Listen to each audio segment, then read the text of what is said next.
সম্মানিত দর্শক, আমরা আজকে আপনাদেরকে সুরেশ্বর দরবার শরীফের দুটি অলৌকিক পাথর দেখানোর চেষ্টা করব। যে পাথর দুটি একেবারে ছোট অবস্থায় এখানে আনা হয়েছে। পাথর দুটি এখন অনেক বড় হয়েছে। অনেকে আসে এই পাথরে এখানে মান্নত করে। অনেকে মান্নতের দুধ বা তেল যা কিছু আছে এখানে দেওয়া যায়। আমরা দেখতেছি এখানে মহিলা এবং মানুষ রয়েছে, তারা এই পাথর বিভিন্ন সময় আসে, পাথরের কাছে বিভিন্ন জিনিস চায়।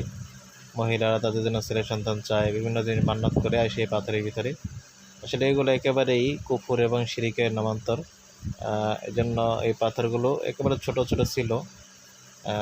পাথরগুলি নাকি তাদের ক্যাপলা বাবা ছোট আনছে, তারপর আস্তে আস্তে আস্তে আস্তে বড় হয়েছে।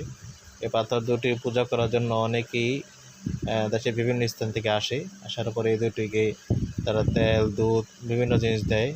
তারা তাদের দাবি যে তেল দুধ এগুলা পাথরেই খায়। আসলে পাথরে খায় নাকি নিচে বালুর ভিতরে বালুতে চুষে টেনে ফেলে, সেটাই আমাদের অজানা।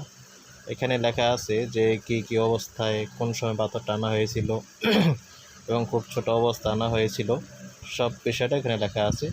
আসলে এগুলো একটি কুফর এবং শিরিক। আমরা এই ধরনের কুফর শিরিক থেকে সকলে বিরত থাকবো ইনশাআল্লাহ।